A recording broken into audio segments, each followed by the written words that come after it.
Okay, I think we are live. Yeah. So, guys, I hope you are enjoying this new season. Was it yesterday? I saw somewhere that this has been the fastest January so far because normally I think so too. January is like we have 3 months in January, and it's my birth month too. So when people say January is too long, it doesn't end quickly. I'm like, you guys relax a little bit. That is my birthday month. Yeah. So we are live on Facebook. We are live on YouTube.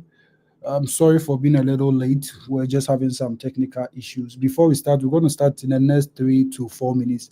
But before we start, if you are joining this live session, you want to help us by sharing the link. Those of you who have been joining this is an opportunity for you to share this link as well. So please share the link. You want your friends, you want your family people, you want your relatives to also have access to today's session because it's going to be very impactful. We are going to talk about study abroad, and today I have with me Vera Texan. So Vera is going to share her experience with us today. But before I make the proper introduction, and before I let Vera comes in, come in, like you guys want to help me by sharing the link so that we can have a lot of people on the live session for today. So yeah, let's use just 2 to 3 minutes to share the link to people. So Vera, just give me 2 minutes. Let me share to Okay, my feet as well. that's fine. Sure.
Yeah, so far so good. I think wherever I have to share it, I've shared it. So um, we have like 20 people watching so far, and I believe they are going to keep coming. Okay. And guys, please keep on putting your comments in the comment section. If you have any questions with regards to studying abroad, we're going to help you answer the questions. We're going to let people come on board to also share their questions and all of that. So yeah, let's zoom right into it. Vera, can you please give us a little introduction? We've started already. So Okay. for those who don't know you, you want to give a brief background, who you are and where you are currently, what you are Okay. studying, and yeah, let's start from there. Hi everyone. Okay, so my name is Vera Bonku Texan. You can also call me Mrs. Gate because I'm married. I'm also from Ghana. Currently, I'm pursuing a master's degree in communication at Illinois State University in Normal. I also work as a graduate teaching assistant, which I love doing that so much. And I'm in my first year, second semester, and so far, so good. My studying abroad journey is going so well. So that is who Vera is. All right, thank you. I hope you shared the link to your husband because he has to watch you. Yes, I did. Okay, so Vera, before we come to you being in Illinois State University, I actually applied and I got a fully funded opportunity there when I was in Ghana. Oh, Just that really? I didn't come. Yeah, Oh, okay. We but missed a student. yeah, but so what? Let's go back to Ghana. How the journey started, even Okay, before we come to ISU. okay. Which university did you go to? How was your college experience like? back home, and which course did you like pursue, or what was the program that you were pursuing during your college days? Can you take us back to that side? Okay, so taking us back to Ghana, I completed my SHS in 2016, and God being so good, I had a scholarship from Mastercard Comfort, and I applied to Central University. So that is where I had my undergraduates. I went to Central University. First of all, I went to study economics, but I realized that economics was not something I could cope with. I couldn't adjust. And within that time, I realized that I would perform better in the field of communication. So I had to defer my program and then join the School of Communication. So that was how come I entered the School of Communication at Central University. And at Central University, I majored in public relations and I minored in advertising. So during my school period, most of the work I did was on public relations, campaigning, going out to campaign, advocating for changes and other things in our society and then in some companies because I also had the opportunity to work with Alliance Ghana as one of my projects. So based on everything that I did, I completed Central University in 2020 during COVID. So I didn't have a graduation ceremony. So that was everything about me. I completed Central University, and then after that, I went to do my national service, and I started working. So that's how the journey, the whole thing started from 2016 to 2020. Yeah. Wow, that's quite an experience. So, Okay. Central University, is it the one owned by Otabel? Otabil, yes, yes, Oh, yes. okay. So Okay. I went to the main campus at Mutual around Dowena. Oh, okay. Yes, yes. So that's how come I got there. So you went there with an economics background. And when Yes. you were doing economics, you realized that that is not something that you had I had interest in. passion for, yes, So yes. you decided to change focus Change. on the Yeah. kind of course that you were pursuing at the time. You said Yes. that was in level 200 or level 100. No, level 100. I think I didn't even finish the semester in economics. And I went to see my dean of students, and then I made him understand that I was kind of struggling, even though economics was something that I was very good at. Yeah. But I was looking for an inner peace. Sometimes because of the background that you come from, because of the family that you come from, Hmm. and being the only child among my siblings who had opportunities to go to the university, I didn't really get any form of advice. I didn't get any form of I didn't get anyone telling me what to do, the interest to go into and things. Do you understand? Yeah. Yeah. So that's how come I went to Central University and then I did economics and I was struggling. And then I realized that I couldn't find joy there. I don't talk too much, but I love to advocate. I love to talk, talking that will bring inspiration and things to other people. So that was how come I met my dean of students and then I spoke to him about it. And I was able to change my course to from economics to communication. So I started communication. With Central University, we have two main streams. So I went in 2016, September for economics, and then I deferred to February to join the second stream of students. Hmm. Yeah, so that's how come the whole thing happened. That was when I started the communication journey, and then here I am still doing communication at Illinois State University.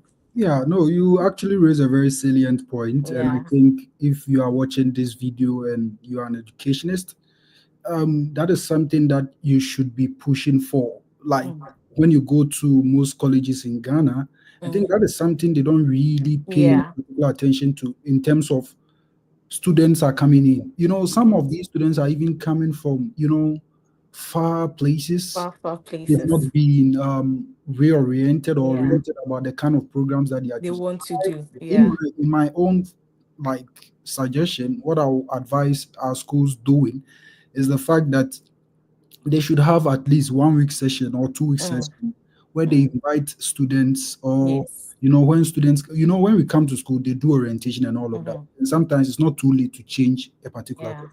So in those moments when we are having those orientation, Mm, it is very advisable to yeah. educate these students why do you think you are coming in for this course? True.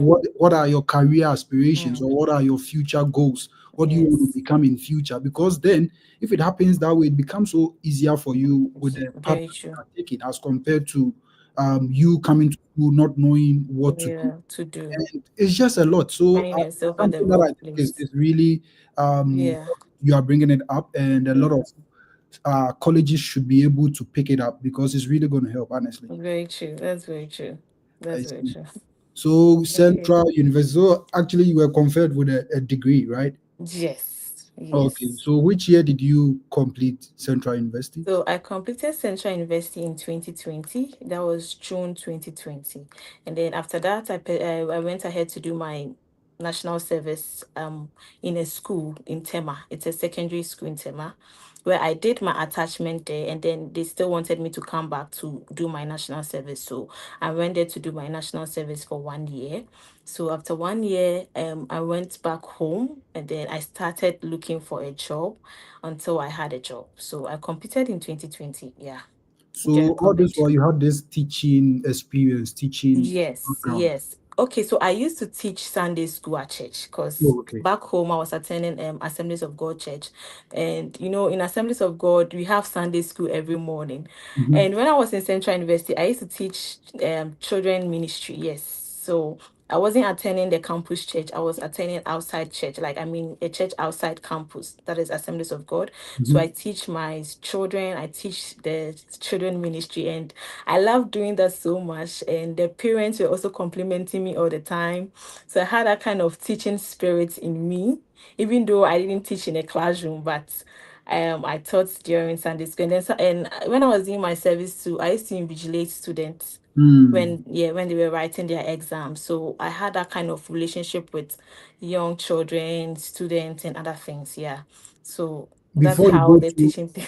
yeah, so the teaching, let me ask you this question, because sometimes people find it Mm, very confusing with this particular question I'm coming to ask okay, you. sure. Is it advisable to add the fact that you're a Sunday school teacher when you are drafting your academic CV? I did. You did. Yes, Tell I us more. did. Tell us more about that. Okay, so because that was actually the only type of teaching back, even though during COVID I had classes for some of the students in my area and things, my main teaching was teaching at church. And at church, I was teaching both children and I was teaching adults as well, like older adult and things. Yeah. So that was actually the kind of teaching I was doing almost all the time. So when I was drafting my academic CV, I want to greet Mona Lisa. She told me that any type of teaching is teaching. So Mm. for us, you stood in front of a group of people to transform them, to tell them things they needed to do and things. It was part of the teaching. So when I was drafting my academic CV, I added that. And I think it helped me, yeah. It helped me there, yes. So that was it. I love the fact that you've been able to clarify this. Hmm. Sometimes when you are applying studying abroad, Yeah. you know there are three types of common like assistantship, where we have the Yes. teaching assistant, research Yeah. assistant, and a graduate assistant. Yes. So, in your quest to getting a scholarship, which is going to come from these three major scholarships, we have other Mm. scholarships, we have the fellowships, we have Yeah. the presidential awards, Mm. scholarship, whatever. Now, in your quest to finding a scholarship in a particular school, you ask yourself, Mm. okay, do I have a research experience? Mm. Probably not, right? Yeah. Then Yeah. you ask yourself, do you have teaching She experience? experience. Yeah. Then you try and go back. And sometimes those days when I was applying, studying abroad, like schools abroad and all of Mm. that. One of my friends, he stated the fact that he used to teach his siblings. Mm. It's also And part of the yeah, teaching. that is, because you are coming to a school where you want to be considered for Yes. a graduate The assistant, college you assistant. teach Yeah. in research or administrative stuff. You have to portray the fact that you've Yeah. had experience Experience. these areas. Even if it's a little experience, it's still You an have to let them experience. know. You get the point. So Yeah. when you were making that point, I Mm. intentionally asked you that question because there are a lot of people who do Yeah. this teaching in church and they feel, Mm. oh, It's not because it's part. academic CV, I No. shouldn't add it. But it's No, still part. it's still part of it. It's It's still still part. teaching. Yeah. You get It's the still point. So part. thank you Yeah. very much for clarifying that. Sure. You're I welcome. can see Afrani Okesi Gabriel is saying, She is very beautiful. A bit unfortunate, she is married. Yeah, My yeah. husband is there. Thank you. So, guys, you want to keep sharing the link. I can see now a lot of people are joining across Facebook and YouTube. You want to share the link. You want people to have access to this. I always say this. There are a lot of people in Ghana who want to use the study abroad route, and they want to come here to advance their career, advance their degrees, and all of that. This is the opportunity for you to tune in during our sessions, because in our sessions it's undiluted. We say it just as it is. You get a point. We come Yeah, to you, we say just as it is. And if you're able to follow us and track the things that we've been doing, you don't even need an agent to help you when you're applying. of I course. don't think Vera used an agent. And the No, reason why I'm no. interviewing her is because at least we're part of her journey. Coming from Very Ghana to true. the States, we're part of her journey. Yeah, And sometimes when people come to us to help them to come study abroad, we check your zeal, we check how enthusiastic you are. And sometimes we look at some of the people and we know most definitely this person is going to be in the state within 1 year. And I that's think very Mona true. Lisa is watching, and Prof is also watching, Daniel is also watching. Sometimes when we are prepping you guys, when we are taking you guys through the mock session, we go backstage sometimes and say, Charlie, this person, the chances of this person is coming out, the chances of this person coming is high. And that was the very same conversation we had about you. We knew definitely you were going to come because of how enthused and how passionate you were with the stuff, how you were writing the statement of purpose. There's always that moment when we see, because we It's went through true. same and similar stages. And when we see that you are going to excel with the process, you are going to excel with whatever effort you are putting in, it becomes so evident. And that was that for your case. So congratulations once again, Thank because you. applying to come study abroad is not a joke. It's Like not a joke. it Yeah, takes a lot of effort, honestly. efforts. Yeah, so let's go back to you are done with Central University. You change your course from economics to communication because Politics. that is Yeah. where you had passion for. Yeah. Yeah. And you worked as a teacher a little bit in Ghana. Mm, You said mm. you completed 2020. It means you are Yes. older than me, because we completed like 2021, the year after. Oh, okay. Yeah, yeah, yeah, yeah, yeah. I see. I have a baby face. Yeah, yeah. You have a baby face. Yeah. So when you were done, you Mm. finished your national service, you applied for a job as a Mm. teacher, you got the teaching job, right? No, so after national service, I worked for a company, fair trade outsourcing. So I was a proctor. I don't know if you understand. Like I used to proctor students who were writing TOEFL, GRE, and like other things. But I was doing it digitally. So, if students are writing their, let's say students here in the US are writing their exams, I watch them through a screen, Mm, and then I check their room, I check their background, I make sure everything is set up before they take their exams. So that was my first job. That is where I met my husband. We were doing the same, yeah, we were doing the same job. So that was my first job. And then later on, I think about a year later, I left, and then I went to work for a real estate company in Accra. So I was the promotional venue executive, where we meet clients, we meet people who are interested in buying property. So all this while I was just like, all the time I meet people, I talk to people, I try to convince them and things. So it was all part of the teaching process. Yeah. yeah, So I yeah, added all those things on my academic CV. And like that was my whole job experience. I see. Yes. Some of you say don't miss work with pleasure. She was working with her husband and they were eyeing each other. Do that thing. So please, those of you who are working with someone say, oh, we are working. So sometimes you have to keep looking. Yeah. So Vera, your interest and desire to study abroad, did it Mm, start right from Central University, or it was after? Who motivated you? What mm, motivated you? I know you know Mona Lisa, she's part of mm, this great team, mm, amazing person. Were you talking to her? Like, mm, what happened? Because I even thought you went to UCC. Not until now, you just saying that you went to mm, Central University. I thought you went to UCC because most of the squad that we do some of these things, like mm. my team, most of us like completed Yeah. the University of Cape Coast. So, Yeah. what actually motivated you, Motivated or me. what actually just made you to decide to come Mm. study abroad? What was it? Okay, so my story is quite different because right after school, I didn't have plans of pursuing my master's. I just wanted to be that girl who leave home, struggle, get a job, get married, and start having a family. Because Mm, you know, I lost my parents very early, uh, so like I had to stay mm, with my sisters. So life was like, okay, so you are done with degree, find something doing for yourself. You can't go to school. Who is going to pay that kind of fees and things? yeah. So I wasn't having the passion to pursue my master's degree because I was thinking it involves a lot of money. It involves a Mm, lot of funding, and I wasn't having that kind of money. yeah. So when I met my husband at Fair Trade Outsourcing, something happened, and then he saw my transcripts, Mm, and he was like, "Are you serious? Look at your transcripts, and you don't want. Are you trying to tell me that you don't want to go back to school? No, your transcript is too good. Have that kind of mindset that you are going back to school to pursue mm, your master's degree." And I was like, really? I didn't have that kind of plan. I just wanted to get married, work, start a family. And he said I can still do that after going back to school because he knows I'm good, like I'm a good student and things. So Mona Lisa is my husband's friend, mm, my husband's childhood friend.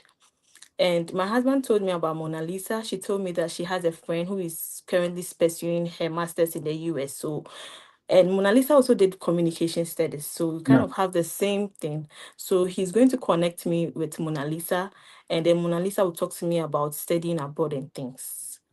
And I was like, okay. So my husband connected me with Mona Lisa, and Mona Lisa told me everything about studying abroad, how education in the US is, and everything I needed to know. So from there, my interest, like I started having interest in going back to school to pursue my master's degree. And she made me understand that I could get funding. Looking at like my academic transcript, I could get funding. So there was no need for me to pay money, the thing I was scared of. So when she told me about it, I also did my own personal research. I went to the internet, I went to search for different schools. She also gave me some schools I could search for.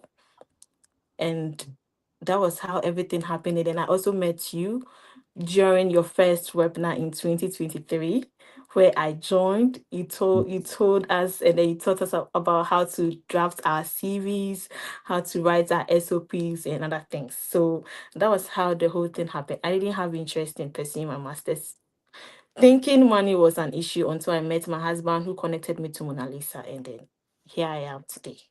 If you don't have money to study abroad, you can still study abroad. Yes, Please let me yes. repeat what I said.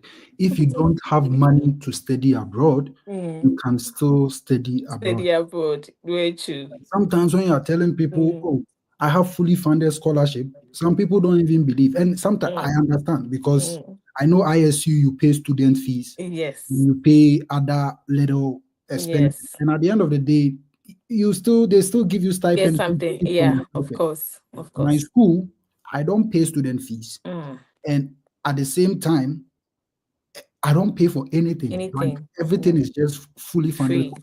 Mm. So sometimes people think it's a fantasy. Oh, it's not true. How can you get a fully funded? That is how good the US system is. You know, Yes. the same when you go to UK and Canada, they have some scholarships in those countries as well. So you Mm. should always be putting in the effort. When she was talking, she made a statement. I made my personal research. Mm. That is something a lot of people are not willing to do. Sometimes people come, I prep them, and it's like they still want you to do it. To do everything. No, you Yeah. don't do it like that because it's a lot of work. And sometimes you tell people, you wait when you come here, you know how it is like. Vera, when you came, you realize how tedious things are and It's not how easy. even finding time to take Mm. people through the process Mm. can be. Yeah. Right? But back home, when you tell them, they don't even want to accept the fact that a lot is happening here. Mm. You can't really have all the Oh, time to put yes. them through all the process. That is why we Very have true. YouTube, Ivagas Online. You are here, you've not subscribed to my YouTube Mm. channel. Why? Go and subscribe to I Ivagas. used to go there to learn a lot. I watch almost all the videos. The web business, those that we even started from X, Yes. Twitter. Okay. That's where we started the podcast. So even if you follow me on Twitter, you are going to find those podcasts from the very beginning when we came here before we even started the YouTube and the Facebook.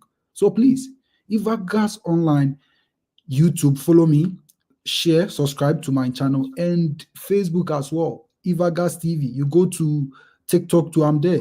Ivagas Instagram. Online. Follow me. Things, a lot of information has been put there for you to use, and you don't even need any agent. Honestly, she didn't use an agent. She did a Nobody. personal research just because someone spoke with her, Mm. motivated her, told her, you know what, Vera, it is possible. You can do it. Yes. When I was Mm. starting this, I had no money. My last money, 2,000 Ghana cedis. I Mm. went to invest it into Ghana Army because I had interest to in Interest. the army. I invested that money, and up to now, if it is today, the person is gonna give back the money. I don't even know because that person actually scammed me.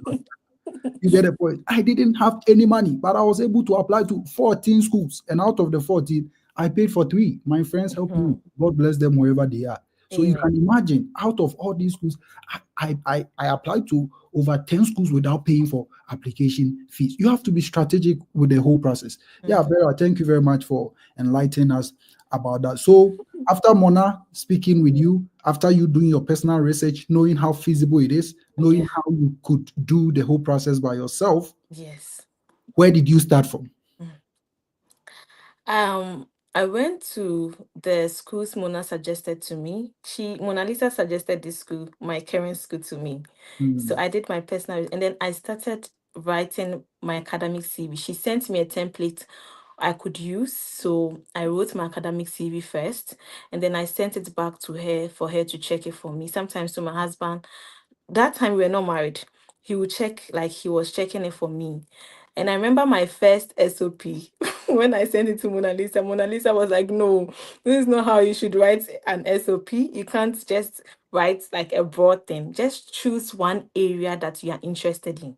So Hmm. I started writing my SOP. And when I was in Central University, I had so much interest in public relations. So I wrote my SOPs with stories, with everything I did in school. So I was just writing a story of how I did some campaigns in school with my other colleagues. So we did some breast cancer campaign whilst I was in school. We did COVID-19 campaigns and other things in school. So I wrote my all my SOPs were story-based SOPs. So that was how come like I started. And then I went to the schools that I wanted to apply. I went to their websites and then I started with the application process. So I didn't do it at a go. Sometimes I'll just continue and then I'll pause. The next day I'll go back and then finish it up. So that was how I started the whole process. For my CV, my SOP. After I write, I make sure I send it to Mona Lisa or I sent it to you for you to polish it, look at my mistakes and correct them. And then I also corrected them. And then I started with the whole application process. Yeah. So that was it. People will come to me and say I should write SOP for. How can I write your No, it doesn't work like that. How can I write your SOP for you? The moment I see people saying write my SOP for me, I know where Mm. everything is going to end in the long run. How can I write your SOP for you? Mm. And we keep on saying this. Your ability to write your SOP indicates how well you are going to Yeah. succeed when you come to the state. Yes. But people, when you are telling the stress you went through with Mm. your SOP, Mm. because honestly, as you are talking, I don't know like which specialization are you into, like in ISU? What are you specializing in? Public relations and health communications. Yeah. Yeah, public relations and health communication. I Mm. still know how theoretical that course is going to be. It's not going Yeah. to be similar to how the public relation and advertising Yes. was for you Yes. in Ghana. Yes. So if you are not able to master the art of writing, if you are not able to master the art of doing research, how are you going to be able to excel when you come here? Of course. So you should be able to write your own SOP. It took me SOP. 6 months to write my SOP I because wrote sometimes I you wrote write, about six SOPs. yeah, you write Different, and different. you come, it's not sounding the way you want it The to way you sound, want, and yeah. you want to keep changing, you want to keep giving it to people. That is how come you come out with a very well drafted SOP. And how I'm going to read your SOP and love it, that is the same way your committee is going to read it and also love it. That's very true. Hmm. Okay, so you drafted six SOPs, different SOPs. I think I also did almost six, which was not Mm. really a joke. Like it was It really was a not lot a to joke. do six Yes. SOP because I was targeting different Mm. Mm. specializations, not Okay. just one. So Okay. it meant like writing different Yes. SOPs. Yes. And Yes. with that, after you were done, you gave to people To to look review. through for you. What I will say is that please, whenever you are giving your statement of purpose to someone to review for you, make sure it is someone you trust. Mm. Because if you give to someone who also has the intention of studying abroad, they can even They'll use use the SOP. it. And plagiarism Mm. in the AI systems they are using It's not here a to joke. check some of these things is really high. So if they Yes. flag your SOP as plagiarized, Mm. it can even stop you or it can deny you of your entry into the United Mm. States. So please Yeah. be careful the kind of people that you give your statement of purpose to for them to review for you. You get a point. And sometimes some of them, even if you give to them, they'll go and use some AI tools to review it. And sometimes these schools nowadays, some of them they've implemented how to track if an SOP has been written Written. or, Yeah. or has been tweaked with an AI tool. So I'm not saying don't use it. You can use those AI tools, but always make sure your human understanding and your human involvement is maximized in Mm. the reviewing process. That is what I'm trying to say here. That's very true. So Vera, you finished writing your SOP, your academic CV. You got schools. How many schools did you apply to? I applied to five schools. Five schools. Yes, I think University of Wayne, University of Maine, Eastern Illinois, Southern Illinois University, Carbondale, and then Illinois State University in Normal. And how many schools did you get Okay, so admissions? I got three schools, two without funding and one with funding. That is Illinois State University. So you got three admissions. Yes, three Out of the three, admissions. two without funding and one with Yes, funding. That is ISU. yes, Then you are yes. fortunate. I was. Even though with Southern Illinois University Carbondale, they contacted me and then they told me that I was on their waiting list, so I should give them some time because the number of applications that came in was a lot. Hmm. So I was still on their waiting list. But whilst waiting, I had my school, Illinois State, with funding and like everything. So I had to go with Illinois State University here. Oh, I see. I Yes. see. So, how was the feeling like when you got the funding from ISU? I was so excited. Like it was one school that I wasn't expecting because with my Hmm. school, based on what I read from their website, when you're applying, you're not supposed to send any code email Yeah, to anybody. So I couldn't get the opportunity to talk to any professor. I was doing everything by myself. And with my school, you do the application separately from the graduate teaching assistantship. Yeah. assistantship. Yes. So after I did the application and I sent it, I went to their website to check for the job openings that for the graduate teaching assistantship. But when I went there, it hadn't been posted. So I sent an email to I think one of the administrators, and then she made me aware that yes, it will be posted. I think in 3 days time, so I should get back and then check.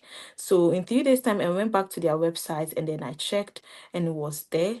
And I wrote my statement, the reason why I think I could be a good fit for the job, and any other information that I was supposed to provide. So I did the application separately. Yeah, I So was so excited.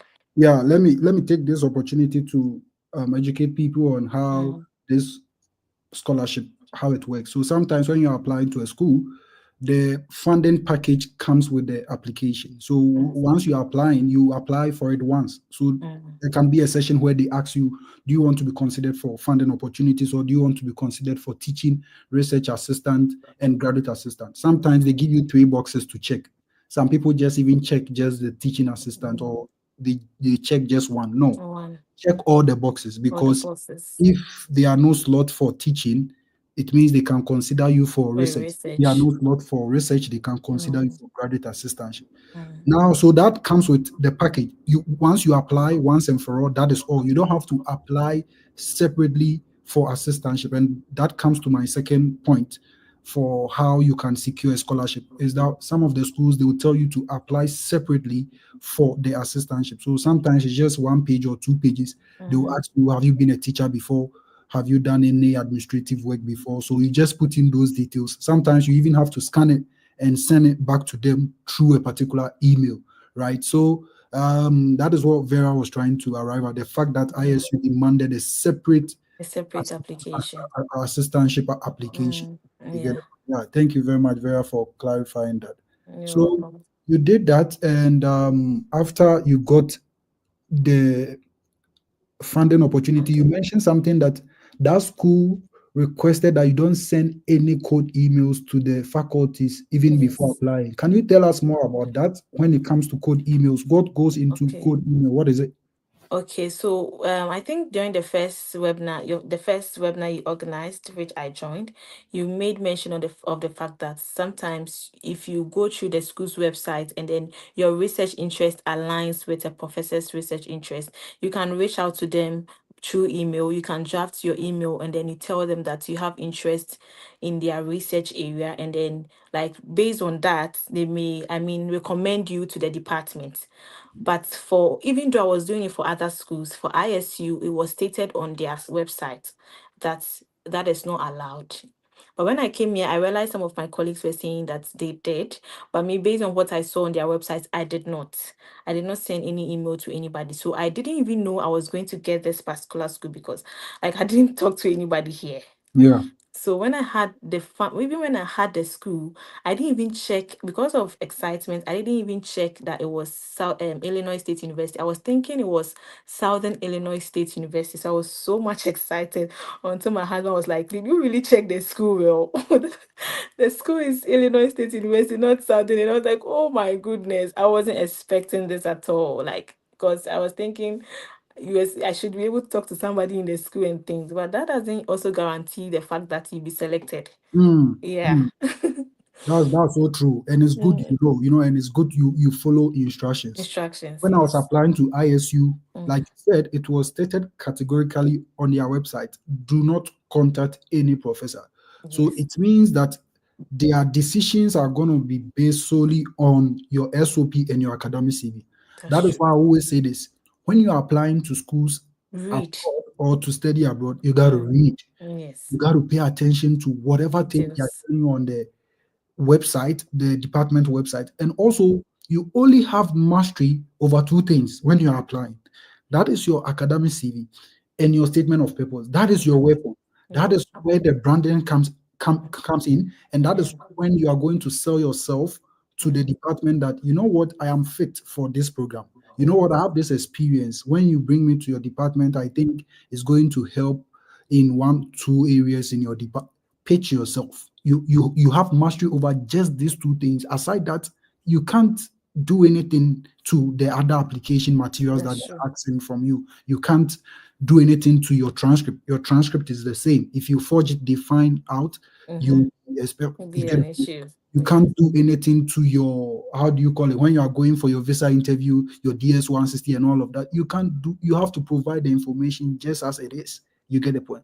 The Yes. CV and the statement of purpose are the only things that you have mastery over to pitch yourself to the department that you are going to. So please be paying attention to some The of these details. details. You get the point.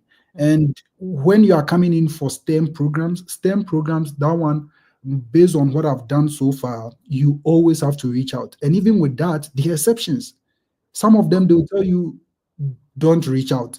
mm, We are going to make a holistic decision review and just give you a decision after we are done taking all the applications from the applicant, right? yeah. And most of them will always tell you find a supervisor or secure a supervisor even before you apply. Mm, And if you don't do that and you apply, they will not give you they will not give admission, you. or they Yeah. might give you admission without funding Mm, because it was stated on the website that secure a supervisor before you apply. So in your quest securing or trying to find supervisors whose interest aligns with whatever you're coming to do in the US, if you don't get any of them interested, or if you don't get any of them aligning with what you want to come here and pursue, do not apply to the school. You waste money. Do not apply if you are not finding a supervisor in a school where they are demanding that you got to find a supervisor before you apply. Do not apply. You waste money until you find a supervisor. That is when you know, oh, okay, now I have a supervisor, so if anything, they know I secured a supervisor before applying, they will give me the opportunity. Now let's go on. Vera, you got a scholarship, you are very excited, you realize that all your toil was vain. Now, Mm. what was it like for you when you were applying for your visa in Ghana, which I know it can be a bit tedious? Hmm. The thing is, I was scared because I didn't even know how the whole place looks like, and I was on your page, so I could see people's transcripts. People had denials, people had like their visas and things. So I really had mixed feelings. But all this while, my family didn't even know about it. It was between me and my husband, and he was encouraging me almost all the time. And then you were also like, Vera, you are going to get it. You Mm, had that kind of strong, you had that kind of strong conviction, and Mona Lisa was like, you will get it, so don't worry.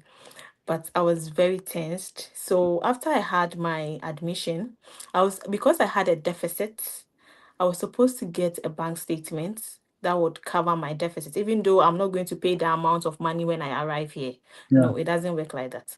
So I had a bank statement and then I submitted it to my school and I got my I-20.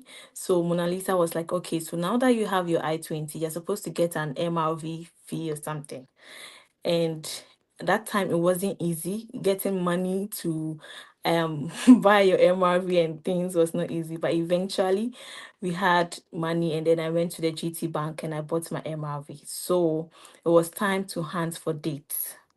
Mm, When based on everything I'd heard, people were like, it's difficult to get a date in Ghana, so you can go to South Africa, you can go to Sierra Leone and other things. Even someone suggested that to my husband, but he was like, no, everybody has a different story. So we are going to do it here in Ghana. mm, So he said I shouldn't rush. I should just take my time. I shouldn't be going to the portal like frequently. I yeah. should just be relaxed, but I should just monitor the page because people were posting pages on the date on the page. So I think I went to the portal two times, just two times, and I had a date. Mm, And the date I had only 2 weeks to prepare. Like I was like, why? Because I was overexcited and I was also scared. I mm, was so fast with choosing a date, even though I had not practiced for visa interview, like I had not done any session. So Mona Lisa was like, okay, you can join during our visa interview section. And I did.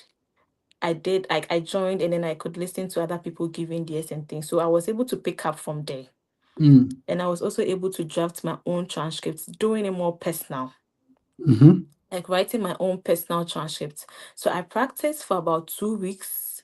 And then finally the day came for me to go for the visa interview. It was a Monday. I mhm, was like, wow, why how did I choose Monday? Because Monday, when you meet people at the office on Monday, the way they are stressed and mhm, nobody's smiling at you on Monday. Is it going to be possible? So I went with my husband. We got to the embassy and it was scary for me because I saw a lot of people and I was asking myself, wow, all these people are coming here for visa interview. What assurance that I'm going to get? What's the kind of assurance I have that I'm going to get? mhm, But one thing I believe is when you put in the work, mhm, when you pray and you mhm, have that kind of confidence that you are going to get. I mean, believe in yourself, you are going yeah. to get it. And everybody has a different story. You have different stories. Mm, So when I got there, I sat outside because I think my time was like 1 p.m. or something. So yeah. I sat outside for some time and then it was time for us to, move to the next stage. We were called. I had to cross the road to join a queue. Yeah. And in the queue, oh my God, I could see people coming out crying. Yeah. I could see people coming out crying. People were also like the number of people who were crying were more than the number of people who had their visa Mhm, and were smiling. But one thing I told myself is I'll get it. Mm. And in the queue, I wasn't talking to anybody because I remember Mona Lisa said, when you get there, be focused, don't listen to what people will say and things. So I just closed my ears to anybody, any noise. I wasn't listening to anybody. And then we got to the front side. We were supposed to submit our DS 160 or something. And then there was a kind of scanning. We were scanned, and then we went inside. Then after we got inside, there is a small room you have to go and then submit certain things before you come back to join the queue again. Mm-hmm. And eventually I was able to enter that room, the room of joy and tears. Mm-hmm. So when I got there, I was like, God, please help me here right now. Like, I don't want, I wasn't scared. I wasn't tense because I was Yeah. praying. I wasn't talking to anybody. And then the security man Mm-hmm. directed me to counter 8, the Chinese woman. Yeah. That woman, I've heard a lot of things about that woman. I've heard a lot But of. you know, when I went, I had not heard anything about her. Mm. Yes, I had not heard anything. It was after my interview that I heard a lot of things about her. A lot of But people thank start God, against that woman. A lot. but thank God I didn't hear anything about her. Otherwise, I would have been Yeah. scared. Yeah. Yes. So when I got there, I had two people who were standing in front of me. One was going for a business trip and one was going for like vacation. Mm-hmm. And both of them were denied. And it got to my turn. I said, good, is it good afternoon? She didn't respond.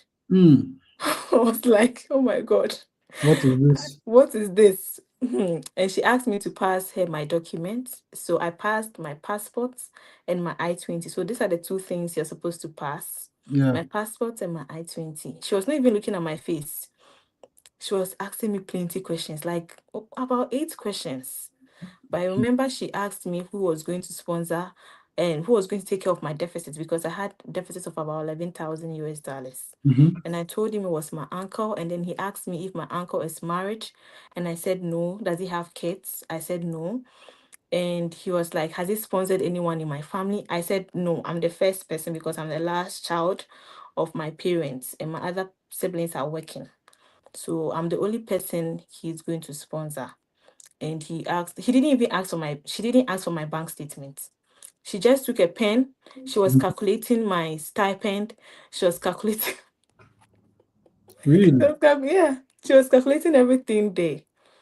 But the best word I ever heard from her was, congratulations, your visa has been approved. I was like, really? I was so excited. And I even forgot my I-20 there. So they gave me my I-20 when I was going to take my passport. Mm. Oh, oh, oh, Yeah, oh. so that was how like the whole thing happened and it ended. So exciting to understand, honestly. And you always hear people saying this phrase, the fact that Mm, when I heard, take this, your visa has been approved, mm. like you don't hear anything else, because that's not the only thing they actually say. They say a lot of things, but A lot of I'm so things. excited to the extent Mm. that you don't even hear whatever thing that comes after, take this white paper, your visa has been approved. And the fact that you forgot to take your My I-20 I-20. says it all. Something I needed to. Wow, this is very, very, very, very inspiring to hear. And Yeah. thanks to your husband, wherever he is. And also, one thing I will say is that you can't do this alone. If you are watching right now, you are trying to apply to a particular school or program, you can even put it in the comment section, because you might get someone who also is going to do the same thing. Sometimes it is good to have these small groups having the same Mm. agenda, someone who Yeah. can call on you to motivate you to check up Mm. on you. I didn't do this alone. Yes. Time I was doing it with Mona Lisa, I was doing it with Yes. Emmanuel at the same time, three of us. Sometimes they even come to my place Mm. at Osu. There were instances where Prof even came to sleep at my place just because we were applying to schools together. Mm. It is a communal, like you need Yeah. that kind of community, people that Community to help you. coming together, they have the same agenda, trying to push towards a particular. Don't try to do it alone, Mm. right? Because sometimes what I might find, the school that I'm in now, CU, Mm. it was Emmanuel who saw that school and realized they were giving free application waivers, Mm. and he came to tell me about it. So imagine I was doing this all alone, I wouldn't have gotten that opportunity because I never saw it anywhere. But he had a chance to see somewhere. He told me about it. I applied to the school. Here am I in that school.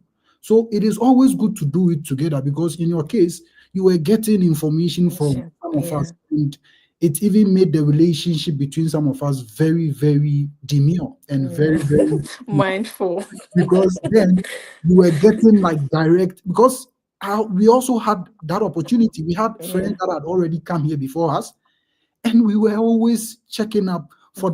for them to show us like the way. They But people will. don't even use that opportunity Mm. to always come to people for them to show them the way. It's like when they come, they want you to do everything for them right from the scratch, Mm. which No, can't be the case. it doesn't work like that.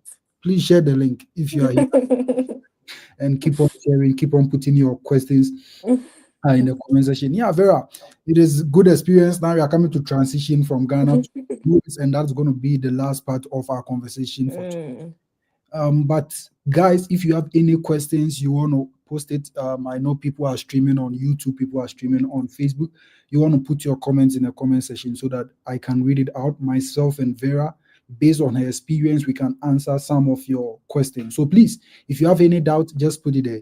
And also, if you want to join and ask one or two questions, I think there is a way I can do that for you to join and ask one or two questions. So please keep on putting your questions in the comment section and also share the link as well. Was it your first flight from Ghana to the United States, or you No, had I had experience? already taken a local flight Mm, before, but the experience between a local flight and an international flight is very different. I see. Yeah, yeah. So that was And not my first flight. were there some layovers? Did you leave Yes, some yes, time? yes. Okay. When I was coming, I was worried because I know US is big, Yeah, and I was like, how am I going to transition like from one place to the other place? But I think my first stop was in Amsterdam, yeah, yeah, and then to Atlanta, and yeah. then to Bloomington. My They said my they say they don't say it Atlanta, or they say Atlanta. Alana. Please, the accent is coming small, small. The accent is now coming. I was working with one black American guy, and I said Atlanta, and he started laughing at me. Atlanta, Atlanta. He said, no, that's not how to speak. Atlanta. Atlanta. Masa, first off, It will come, don't worry. my God. I see, I see. You know, it's quite a journey and it's quite an Yeah. experience, and you should Mm. always enjoy whatever thing that it comes with because Yeah. honestly, it's not easy. It's not easy to be back home knowing what you've graduated. Honestly, you know, I still speak to people back home, and some Mm. people are done with school and the kind of jobs they are doing and the kind of salaries they are taking. I'm like, how can How you are you have a able to degree survive? Yeah. and you having this amount of in the next 30 years, you Mm. still would be where you are, You not are. doing anything for yourself. So It's true. it's always good to strive and always Mm. make sure you are trying to grow as a human being, you know. And this Very could true. be a route or an opportunity for you to, you know, jump on because Mm. someone is in his country. It says, you know what, because you did well in school, Come take and this study for free. scholarship and come and study for free. Charlie, Mm. what else? Eh? Even where we are coming from, have you seen that? I was in Ghana, someone told me PNDC scholarship, I should pay 50,000 Ghana cedis. And I'm Okay. like, "Ah, how can I pay 50,000 for scholarship? Then what does the scholarship? What does, Maybe you can pay for the fees. yeah, what does it mean? If you are telling me I should pay 50,000 for a scholarship to study in Ghana, what are you Mm. insinuating? I didn't really understand. But here Mm. it says put in the work. For free. Now it's even competitive. When I was Yeah. starting in 2022, it was, you know, and those who came 2017, 2018, it was not really, Really you know, competitive. Yeah. something like that people were aware of because people Mm. didn't believe. And those times to understand, to study abroad 2017, 2015, 2018, no matter what, they were going to demand that you write Mm. the pilot.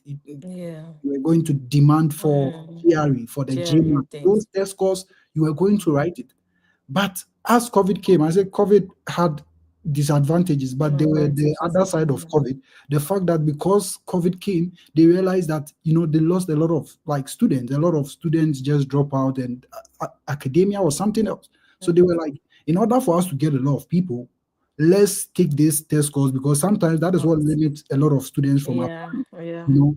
And they took it off. And as it stands, most of them are still not taking it, you know. I didn't even use it. Yeah. I didn't And write it. when you come to the United States, there is something we call the affirmation action, where it's even in court. Some courts have ruled it over and all of that. A lot of it's happening when it comes to higher education, where some of the schools, like, they've been taken to court because some of them give admissions based on race, Mm, and based on GRE, based on GMAT.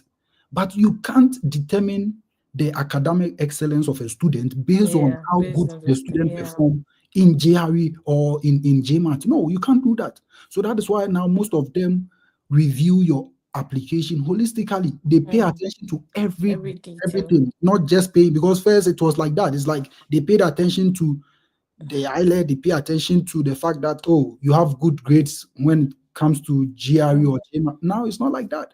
mm, You can have a good GRE score or GMAT and you will still not be given funding. Someone might not have it and the person will be giving funding. I'm not saying this to discourage you from writing it. Please, if you have the means, write it, because it also, yeah. increases your chances of getting into a particular school. But Mm. what I'm trying to say is that don't let, Shouldn't stop you yeah, though. it shouldn't stop you. It shouldn't stop you. You should just sit down, ask yourself, in the next 1 to 2 years, where do I want to be? In May, I'm graduating. I just came last this one. In just this May, I'm graduating. Master's degree. We'll see whether we'll do a PhD or not. But it gives you the opportunity to explore Mm, a lot of things here in the United States. yeah. Yeah, Vera. So let's see if we have one or two questions. And Okay. yeah, so Marianne Doza says, "Hi, pretty V." Samuel Fie says, "Good evening, sir. I am Samuel from Ghana. It's been quite a while since you came active." Yeah, last semester I took some three dangerous courses and it was really taking all my time. But I'm back, so let's keep in touch. Please, wherever you are watching from, you want to put where you are. I want to see where you are watching from. So put it in the comment section. "Hi, Evans, my name is this. I'm watching from." Let's keep it active and engaging. Afrani Okesi Gabriel, senior, I salute. She's beautiful. A bit unfortunate, she's married. Yeah, she's married. Vera is sticky, so please. Uh, so we are live watching. Eva Gas, well done. How are you and Aaron? Aaron is doing good. Thank you very much for asking. Our wife, you people, when you start saying our wife, I know. the person. V and Evans, I'm following keenly. Few minutes into this, and I'm being blessed. That's great.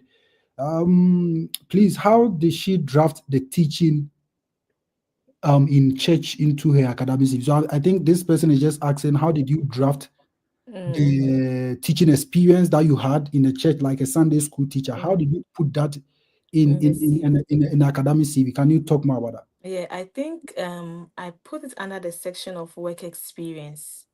Okay. Yeah, so I just wrote Assemblies of God Church, Yeah. Sunday school teacher, and then Yeah. I listed my roles, just I mean bulletins. So I Okay. just listed, I think, about five rules, things I do in church, teaching my Sunday school children. Sometimes we go for conferences, so I take them to conferences, church conferences and Yeah. things. So I just listed about five things that I do. Okay. Yes, yeah, that was it. Okay. Not I too think many explanations, just not too that. many explanation, right? Mm. So, Jolly, what I'll add to what Vera just articulated is the fact that when you are adding a work experience, or let's say the teaching experience, sometimes there is a way you can also write it to let them know what that teaching experience resulted Resulted in. in, Like, yeah. sometimes, oh, okay, so I was teaching these students, and as a result of that, they gain experience to do A, B, C, and D. Mm. But sometimes a resume or academic CV, whatever it is, they are always looking for, okay, you did this. It helped you to attain or achieve these particular skills. But in this company, with this role, what did it help you to also achieve, or how did it help other people as well? So sometimes they're also looking for results. So there is a way you can just put one session to just say, oh, I was a teacher, and as a result of that, I helped my students gain this valuable skills that has helped some of them advance in their career path. You see how I just said it? Yeah. You are indicating that you are not just teaching, but as a result of that, Impacting it also lives. helped to impacted lives and it helped to advance the career of the students that you are teaching. So that is something you can also pay attention to. Peggy Hackman. Peggy Hackman. It's been a long time. I miss you so much. Much love from Ghana. Yeah, Peggy, I see you. So someone is also asking, I have a diploma. I am a diploma holder with CGPA 3.59. I am currently doing my top up degree and it's 3 years. Do I have to evaluate the 3 years degree? I don't think so. You don't have to. Once you are doing your 3 years for it to be conferred into a degree, Mm. you don't need to go and evaluate anything because at the end of the day, once it's a degree, once you are doing the top up, you should be able to use the tool to just apply for the school. So please, there's no, if you want to do it, you can. But Yeah, I think there are some schools that request for it. So if you don't want to do it, then you have to choose schools that don't request for evaluation. yeah. Okay, so Sikarua Akwasi Michael Eko. We are gathering more information. Yeah, that is good. And I have my brother here. We taught in the same school. Oh, I love this, bro. I will join the team soon. Trust me. Yeah, I trust you. I know what we you are can. waiting for you. If you don't have money, you can still study abroad. Yeah, Of course. cite me. It's right. Evans 2025. Cite me. Kofi, please write it again and cite me. Okay. Hi, Vera. Hi, Favor. Oh. Bivagas TV, I need some clarity. Kindly let me know how I can reach you. You can reach me via email evansasanti711 at gmail.com. Just check my bio, Facebook, YouTube, wherever you find my email, just shoot me an email. Normally, if you send me a message on WhatsApp, it will take time. So please, if you want a quick response, reach out to me via email. Favor, yeah, say good to see you. Good to see you, Sister Jemima. How do you access a school website? Can you tell us more about that, Vera? Okay, so you can just go to Google and then you type the school that you want to do your search on. So Yeah. let's say you're searching on Illinois State University. So you type Illinois State University and then you just try to navigate, like go through each step by step. So just type the name of the school. You can also search for them on Instagram. Some of the schools you can search for them on Instagram, Facebook and other things. So yeah, that is it. Yeah, so that's what she just said. If you Mm. just Google it, Google is there. You go Yeah. there, you Google, you see the official website, and you just go there and navigate through there. And like she said, sometimes you can just go to other socials to just find out more about the school and all of that. Yes. I'm applying to school, so okay, keep on applying. Here is a great, he's a great husband, and I like the fact that she acknowledges effort. Well done, dear. Hey, do you know Nana Joanshia? I don't know. I have okay, John Bodu. I see you. I'm John Bodu watching from Ghana. Thank you for the education. He's been taking care of my designs and all of that. So, guys, Mm, if you are in Ghana, you need some designs, just reach out to John Bodu. John, Yeah, he's doing so well. yeah, he's doing so. I really love Mm, his work. So please, reach out if you need him to work on your designs for you. He's a graphic designer and yeah. is really good with the kind of things that he produces. Evans, please, I have applied to Illinois State University, and I have my student ID to apply for assistantship. Please um, also her if I can contact her for few enquiries. Yeah. Where are you on LinkedIn? Yes, you Yeah, can search for me on LinkedIn. You can even send me an email. yeah. I What's don't your know if email? okay, so please send me an email to my student's email, Yeah, VB. So VB text at ilstu.edu.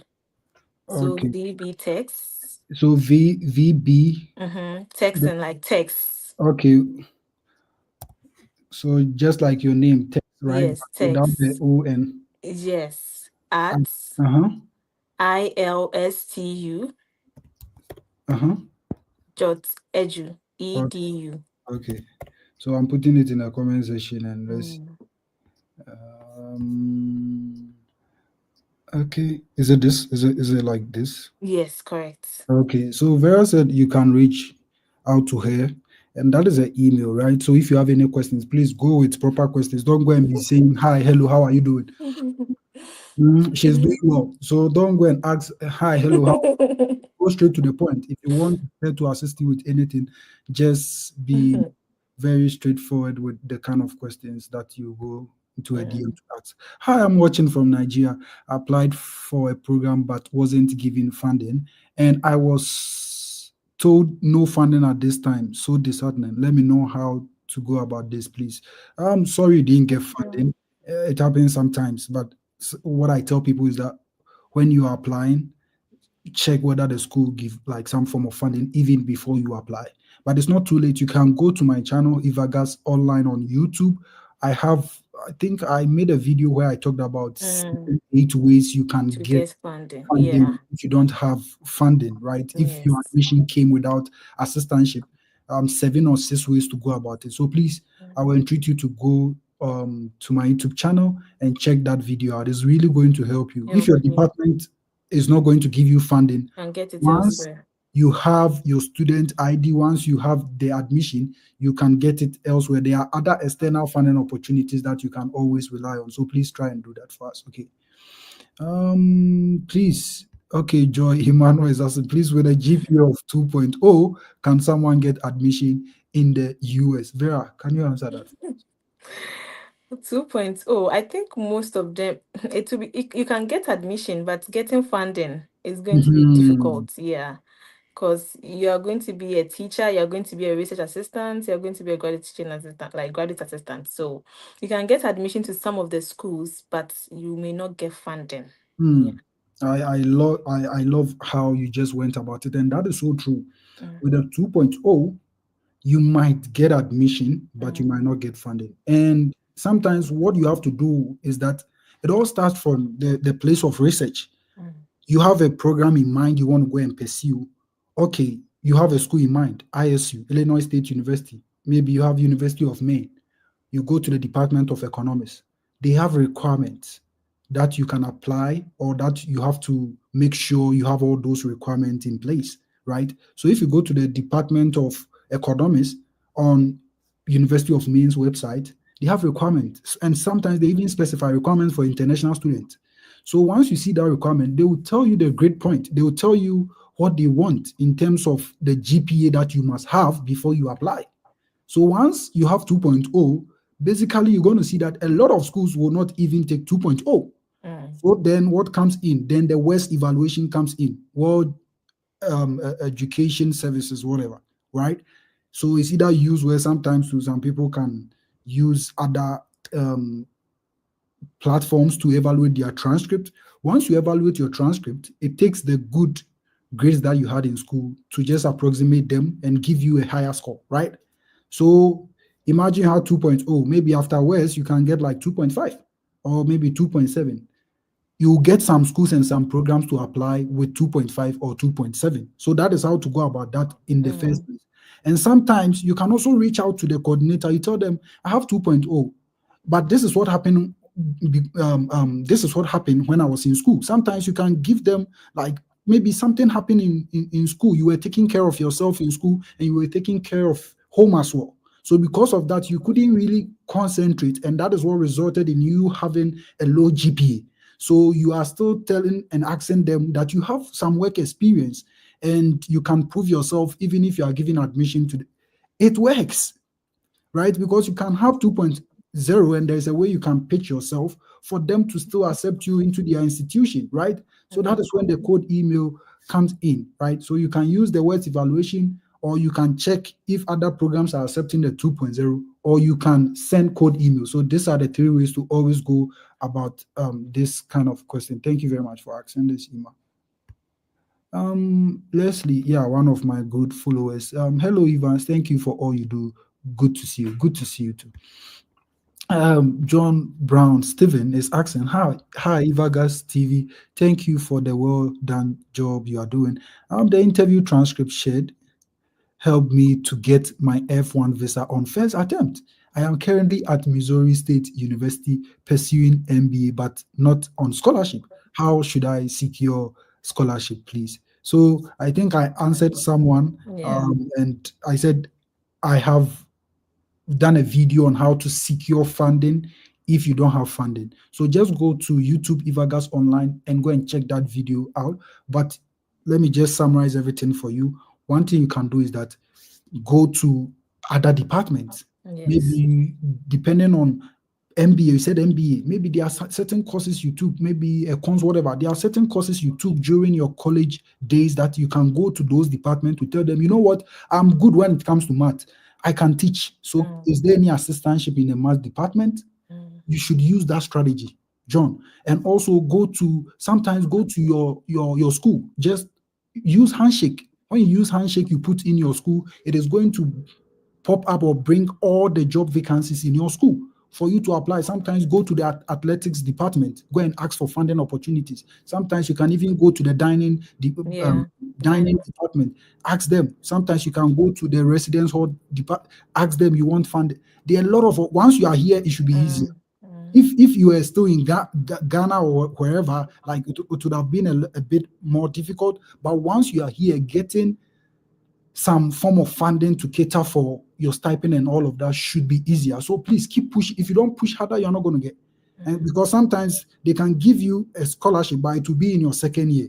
And that mm. first year, if you don't have anybody supporting you, it's going to be a It's lot. gonna be So difficult. please Yeah. keep on like going to some of these places and ask them, and I believe it's going to help. Yeah, God bless you, Sharp, for all that you are doing. Thank you, thank you, thank you. I have both undergraduate and masters in mathematics education and wish to apply for another master in mathematics education. Should I merge both transcript and apply?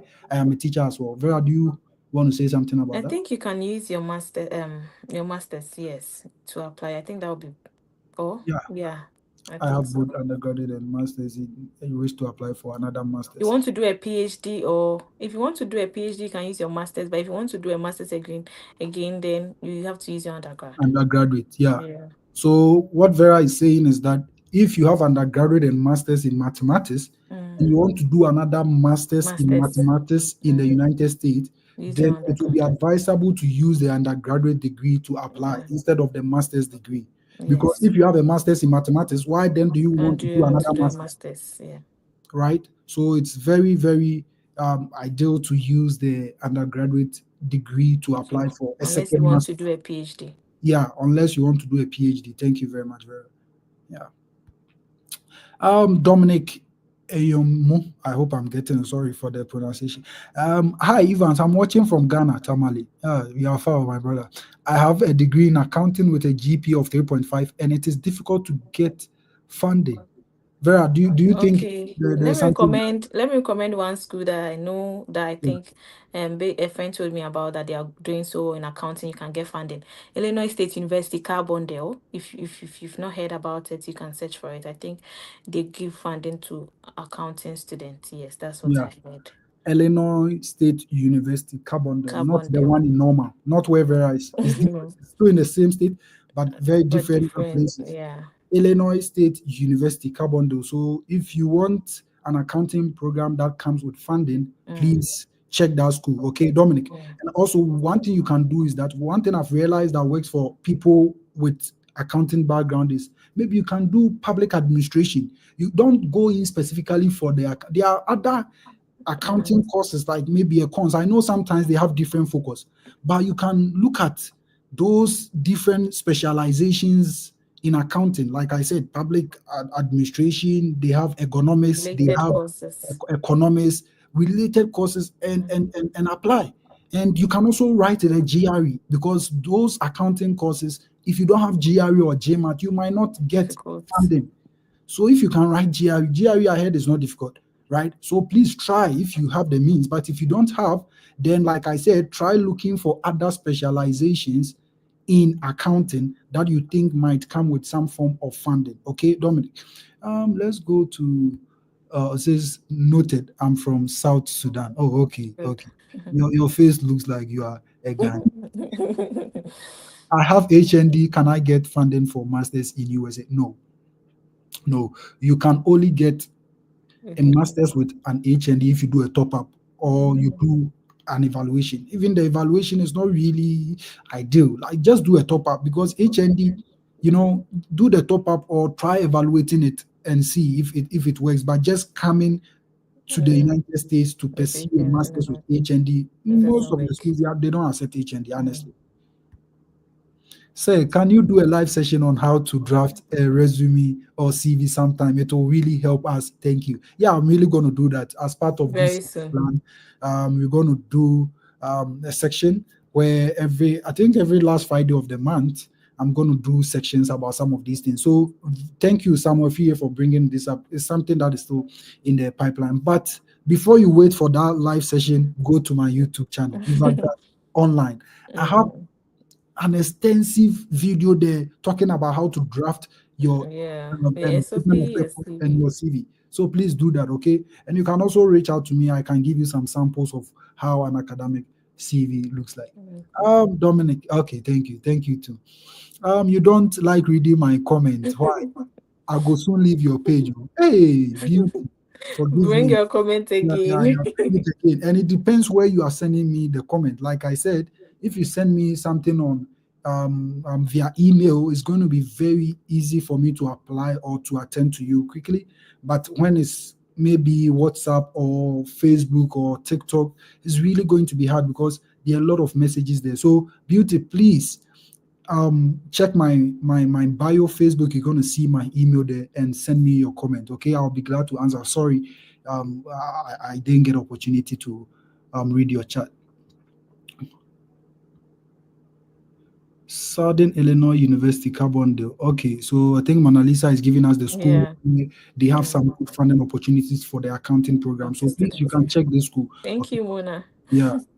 Doris Boatin, please ask Vera if she had an interview for her assistantship, and if so, did her admission come with her admission? Like I if think your funding, admission she's came with the asking. funding, yeah. So go. Okay. Can you So tell for us? my school, I didn't have any interview.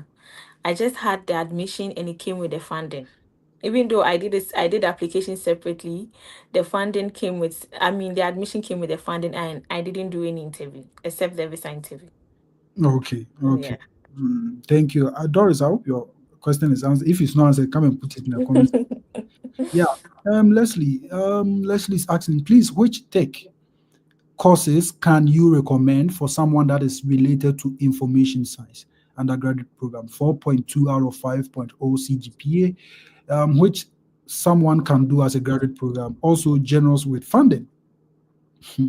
Let me tell you the honest truth about these tech programs. Honestly, most of the tech programs here, they don't come with funding. Almost all the Indians that are in my school, because the tech programs, Mm, you get a lot of Indians doing those Indians. tech programs. All of them, it is self-funded. They are funding it by themselves. So some of them, when they are coming, they take loans to come and study computer science, to come and study those engineering courses and all of that, honestly. So if your question is based on the fact that you want a particular tech course that is going to come with funding, my answer might be it's really going to be a bit difficult. And even if you get their funding opportunities, it comes with partial. It's not fully funded scholarship for those IT courses. And it's understandable because those courses are more professionally oriented.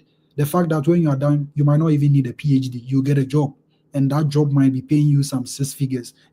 So they don't really give you funding for coming to prepare you to go into the industry to do good for yourself. You get the point. So Leslie, what I would advise you to do is probably um try applying to. It depends. You can just put this same question on Google just to find certain similar Responses. IT courses that you can do in the United States that might consider you for funding. But the honest truth I'm telling you now is the fact that you might not get a fully funded opportunity for IT courses. Some of them it will come with partial. Once you get the partial, you can still come.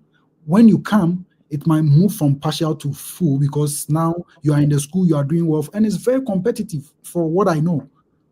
Because sometimes they bring assistantship, and assistantship is like they just need two people in the department, and you are about 200 people applying for it, and they just need two people. So that should tell you how competitive it is, even if you come here, right? But you can look for other external funding opportunities once you are here. Just make sure you have like other similar courses you can apply to that can at least give you partial. Then once you get the partial, you are here, you can look for other external funding opportunities because it's hard. Like I've never heard someone say I had fully funded IT. I'm here to find out. So how do we reach out to you to get samples for CV? Hey, this thing I said. You know uh, what? I think you can follow the WhatsApp page, and yeah, then we are going to hold a webinar. I think the last Friday. yeah. Yeah, I'll put the they'll WhatsApp put the link sample. on my Facebook so Yes, that you so you can can. Yeah, join. Okay, so that we are going to when we put do our samples webinars. of it. Yeah, yeah. Thank you, Vera. You're welcome. Someone even said it. Thank you, Vera. So, Yeah. this is the last one. Please, what about schools with full scholarship, especially for health-related courses? It's still the same. Oh. Health is just like the IT, the same thing I was talking about, but it's still possible, right? I think nowadays what people come in with is masters in public health, and I think public health has some Mm, funding, but it's not even full. So you can try public health and get some form of funding, but it will not be a fully funded scholarship. And sometimes the people look at community colleges, so community colleges, you are going to get an associate degree, and that, although it's not coming with funding, their tuition is more um, payable. Like it's something that you can pay, and it's not really a lot. And once you are done with your associate degree in nursing, you get a job and you can advance from there. So sometimes that is what you have to also do. You can always apply for these health related programs in community colleges. And what do I mean by community college? Community college is just like 2 years. You understand, 2 or 3 years. It's not like a 4 year college, 4 year where you're going to get your master's, your undergrad. No. Community college just confers like just the 2 years diploma, associate degree, and you can always start from there because, like I said, their tuition is less, and you can always start from there. Let's go to Kafui. Please, can we still apply for a program against fall 2025 by next month in the US and get funding? Vera, what do you have to say about this? For now, I think the best time to apply for fall we around August something. So now, even if you apply, you're not going to get funding because most of them are doing their admission decisions right now. So it's very difficult for you to get. You can get admission, but no funding. Right, So right. you That can is so try true. this year That's so true. This is the time for you to prepare your your documents documents. Yeah. against August and September because, like she said, most of them are closed for fall Yes. 2025. Yeah. Now, those who applied last year, they are waiting for They're decisions, taking. Yeah. and decisions they've started coming in. So, if you are wherever you are watching us from, if you want to apply for fall 2025, is the time is actually due. You Yeah. get the point. So, what you can do is that prepare Prepare your against documents August and September for fall for 2026 if you 26. really want to be considered for funding. Okay. Yeah. Let's go to Stephen Apia. Can you please share with us NSPS in Ghana effective tips we can harness to secure admission funding, even as we near the completion of our service period? So this one is a national service personnel who is asking, Vera, can you share with us some tips how Mm, to apply to school and how to go about this funding process and all of that? What do you have to say? okay. So since you are still doing your national service and you're about to maybe complete or something, you can start doing your research about the schools that you want to go to. You can start gathering some documents. You can start writing your CVs. You can start writing SOPs after you've done like your personal research and things. You shouldn't wait till you complete national service to gather those documents. You can Hmm. start scheduling and then you can start saving some money. I know it's difficult in Ghana. The pay for NSS is not like it's something small, but you can start saving something because with the school application, some are free, but some are not free. So you can start saving some money for like application fees. Yeah. Yeah, yeah, that's so good. Save some money. The fact that I said I applied to almost 10 plus schools without application fees means that, oh, Evans, he applied to 10 schools, he didn't pay for application fees. Let me also do that. Now, Mm. mind you, once you are looking for free, people are also looking for Also free. looking for free. So if it was 50 people that are going to apply, because it's free, it's going to be like times 100. You are Yeah. going to get like almost 200 people applying. And Mm. out of the 200 people, almost 50 are applying to your department. And your Department. department, they just need 4 people or maybe two just from Ghana. So it becomes more competitive if you're always going to rely on the free application waivers. So save some money, at least pay one school or two schools. I know it's a lot when you are doing the exchange rate because the lowest you are going to get in application fee is like Mm. $30, Yeah. and it ranges 50, 65. The last time I I'm paid for one, it was 75. even $110. And if you are Mm. making the exchange rate in Ghana, it's a It's a lot. lot of money. You have to risk it. You have to invest. This is your life. It is something that you are investing, and one day you are never ever going to Going regret. to regret it I'm now. coming. We are coming. We are not done. No. I'll bring Vera to the United States. I know she has not been here for a very long time, but just her first semester, I'll let her share her experience in a very brief way for you to know how she's been blessed one way or the other, transition from Ghana to the state. So please invest. Okay. Which other courses can you recommend, please? Thank you for answering my questions. So it depends. It all depends. It depends on what you also have interest in, because you can't just do anything just because you want to come, You want to come, right? yeah. At least, even if you want to leverage on a Something you particular course to come, understand, you still must make sure that you have some level of interest there, interest and right? passion. So the IT courses that you say you did, one advice I can give you is maybe you can look into some higher education programs, because they also focus in this kind of administrative work. And because of your IT experience, they can even employ you as their IT personnel for the department, right? You can always start from somewhere. Once you are there, once you are in the state and you want to transition to your tech field, it becomes so easier, right? So there are always ways that you can use your IT background to apply for all other programs. Just pitch yourself. I had a mate from Ghana. We all did comms, and now she's doing computer cyber security in the state masters. She has Mm, funding, but when she was coming, she didn't get funding. mm, Montclair State University, she mm. didn't have funding when she was coming. She had partial. Now, when she came after the first semester, now she has funding, and she's doing well for herself. So it always depends. Like I said, if you still want to come with the IT, you will not get fully Yeah, funded. sometimes you just have to divert because I remember the guy I interviewed the other time. I think he has a background in procurement something, but he's doing PE, physical education or something right now. Yeah. So you just have to, because he had interest in it. So sometimes if you have interest in something, you can just try that side too. Right. Thank you, Vera. Please, can we still apply for program against for 2025? But I think I we've think answered we've that one. answered this. Yeah. Please ask how many students are offered assistantship in communication department in USU. I think ISU, she's talking IS. about ISU. Can you say that?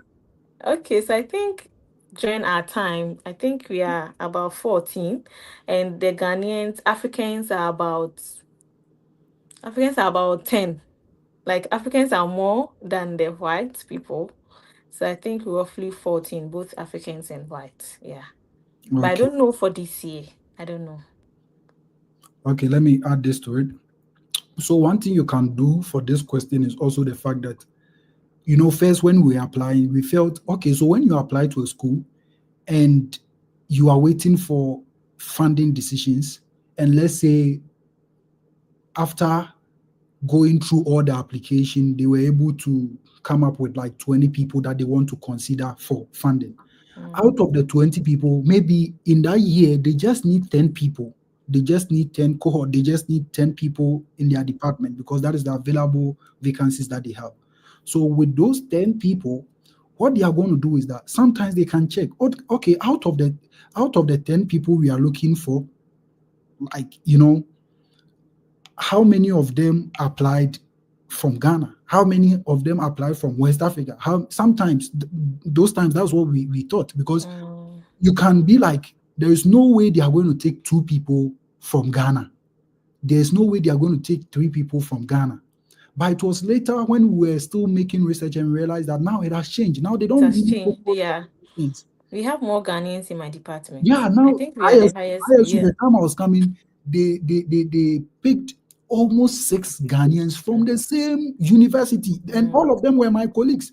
They picked almost six of us, and they gave all of us funding. and then So sometimes it depends on how well a Ghanaian went to the school, a it's Nigerian went to performing. the school, a Mm, Gambian went to the school, and how they performed. Because if they look at how good these students are from the countries they are coming from, then they know, oh, we shouldn't pay specific attention to the fact that, oh, let's just pick one person from Ghana because they are three good people and we can't give mhm. all the funding opportunities to the three persons from Ghana. So, okay, let's pick one from Ghana out of the three good students. Let's go and pick one from Nigeria. Let's pick one from Ivory Coast. Let's pick one from um, whatever. No, now they don't do it like that. Now, what they do is the fact that they, like I said, holistically, if all the students that they are looking for are Ghanaians, and at the end of the day, You're they going to feel they perform deserve well. it, they can give to them. Yeah. Because there are sometimes they have this DEI issues, so diversity stuff. So sometimes they might want to go with the DEI stuff, diversity. So if all the six students are very good and they are from Nigeria, they might decide, let's pick two from Nigeria so that we can diversify. So let's Right. pick other students from maybe South Korea. Let's pick this lady from Germany. Let's pick this lady from Poland. So then they bring all of you together like that. So it actually depends on how well you went about your stuff and not really paying attention to some of these things. I just said it because sometimes it's good to know what happens during the decision making process. Mm. Yeah. Let's go to another question. Yes, public health have some kind of funding. Yeah, that's true.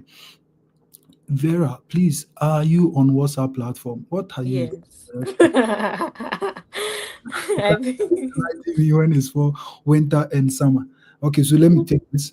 So fall semester starts. So right now we are in spring semester, right? Yeah. So spring semester normally starts from January to January. May, right? Mm. So January to May. So if you are in Ghana, wherever you are watching from, and you want to apply study abroad, United States, um, you can consider spring semester as well. So spring semester means that you were going to start your application way back 2024, around September, October, November, December. Right by Mm. December, you should be in school if you are Yeah. considering spring semester Spring. because you are going to start in January, right? And also from the spring semester, then we go to the summer, right? Summer. From spring, we are going to go to the summer. So summer start from right from ending of May May, to June, July, June, August. July, August. That is summer, right?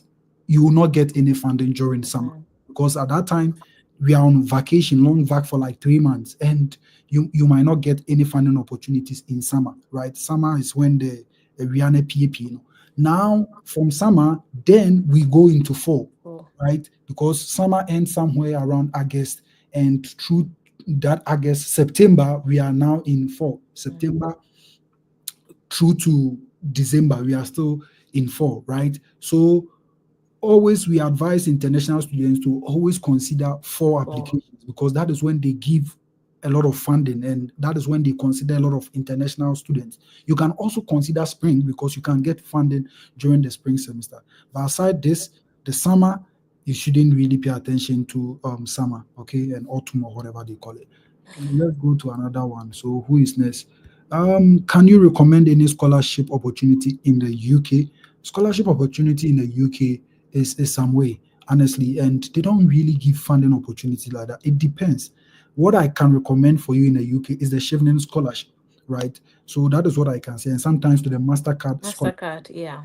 You can consider those two because I know those two packages are very heavy. But aside that, their own process, Very, very competitive as well. yeah, very Seriously competitive. And competitive. their own process is a bit different from how it is like in the US. Mm. Okay, so I think that is what I can say to your question. But I also use this opportunity to try and learn more about how the US scholarship process is like, so that next time I can give you much details about it. I have 3 years diploma in management and 2 years post diploma in human resource management with second class lower. Which universities can you recommend and any related program to get fund? The schools there is a lot. Oh. There are a Mhm. lot of schools. There are a lot Yeah. of schools. Sometimes just put the program there on Google. Google. Masters schools in the United States that offer masters in human resource and consider students for funding. You get a lot of them. Then you start navigating and checking the ones that you think is very feasible for whatever you want to pursue. Okay. So Francis, that is what I'll recommend you do. Does chemistry has funding? Chemistry is also STEM. It has, honestly, it has, but it's going to be very competitive, and you have to secure an advisor or a supervisor before you apply. So it has, honestly. And sometimes I'll even advise you to go for straight PhD if you really want to come in for chemistry. If you come straight PhD and you feel it's difficult, you can't continue. Sometimes you can just take your 2 years masters out of the PhD and you'll be good. So yeah, they have funding. Just that most of these STEM programs, you have to reach out. Oh, so I'm doing this metabolism, whatever. I'm not, and I realize you're also doing something similar. Are you expecting students in your? Sometimes they get grants and they want students. So when you reach out, they say, "Oh, okay, I've secured this grant. I can work with you." Then you come. One of these days, I'll interview my roommate. I think he's doing something engineering, and yeah, you go through this same process where you have to reach out to a professor. Thanks so much for the feedback. I've taken notice of the information shared. Okay, Stephen. Um, okay, now Vera, let's do our last session Mm, before we get out of here. So okay. it's been I think 4 or 5 months in the US. Can you share Mm. your experience with us? And this is going to be your final thoughts about you being in the US. How has it been for you? Did you go through any shocks, cultural shocks, imposter syndrome, when your white classmates, when they speak, Mm. are you able to hear whatever thing they are saying? Talk as well with your thick Ghanaian accent. And it just, then can you come again? I can hear what you, What did you say? okay. So always you have to repeat yourself. In a day, you can talk and repeat yourself like 100 times. Is that Mm. the case for you? What are you doing to overcome some of these challenges? Like, just talk to us, your US experience. Okay, so my US experience from academics, it wasn't easy because US style of teaching is very different from Ghana style of teaching. In US, you speak a lot than the professor speaks. You do a lot of class discussions. You are given assignments in class. You sit in groups and you do it. I was so surprised because I'm not someone who likes talking plenty. But with time, I was able to adapt, I was able to adjust, and the professors are so good. Like you can talk to your professor anytime. You can go to their office and talk to them. They are so welcoming as compared to where I'm coming from. So academics is going well. Culture shock, I still don't know how to use the bus. I'm still finding it very difficult to use the bus because, yeah, if you don't have a car, it's actually an issue. But you have your student ID that you can use to, I mean, take the buses. But the busing system is very different here. We have different type of buses and where it's actually going. So if you don't know those things, it's going to be an issue. Another culture shock, anytime you want to go to the clinic or the health center, you're supposed to book an appointment. I was Mm. like, really? Like, I can't just come to the clinic. And the woman was like, you can't just walk in. You're supposed to book an appointment. You have to, you have your own portal that you go, you book an appointment, they'll give you a time, you go there, you check in yourself. So You everything can't is just like, go to any pharmacy and say, no, my head is aching, I want drugs. no, you don't do that. So you do your self checkup. So everything is like technology, Yeah. and the doctors are very welcoming in things. They are very, and with the accents, like I think right now it's better, like as compared to when I came, because Mm. sometimes when they talk, like, what did you say? And then one of my friends was like, when they are talking, look into their eyes. I was like, if I look into the eyes, what will I see there? I can't understand. But with time, when I started teaching, well, when I went to class at first, I told my student that I'm from Ghana and I have a different accent from theirs. Yeah. So if I teach and they don't understand, they can send me an email, they can come to my office, and then I hold a discussion session with them. And with time, because I was teaching and I was meeting them almost 3 times a week, it was easy for me to adapt. So now Mhm. I don't get, what did you say? Pardon, come again. But when I started, I was receiving that a lot. So I was like, so like because of that, you don't even want to talk. Mm. You don't You want to talk and it's express like, yourself. you know. You don't want to express yourself, but with time, like first semester was difficult for me, but along the line, it got better. Like everything changed, and Mm. the experience is going so well. Last semester, I did a full research paper. Oh my God, I didn't know I could do it. It was It was a lot of stress, gathering data and things. Something that I thought I couldn't do, but grad school challenged me, and I was able to do a research paper for myself, and it went well. So initially, it was not easy adapting. You're supposed to learn here. You are supposed to talk. You are supposed to read before you go to class. If you don't talk, no, like I mean, it's kind of going to be difficult for you to adjust. You read your papers, like you have reading assignments for every day of class. You read it before you go to class, and then you bring your point. What do you think? What do you suggest? What like this that is how the US style of education is like. So Yeah, that is it. good. It's good. It's good you are drawing our attention to that because Mm, actually it's very rigorous. And if you don't have the capacity, you might mm. You want cry down, every day. you cry. And some of us will be in We've cried. you go through it because it's very different from like the system we were used to, where you chew and pour. Mm. Good, Yeah, right? we don't chew and pour.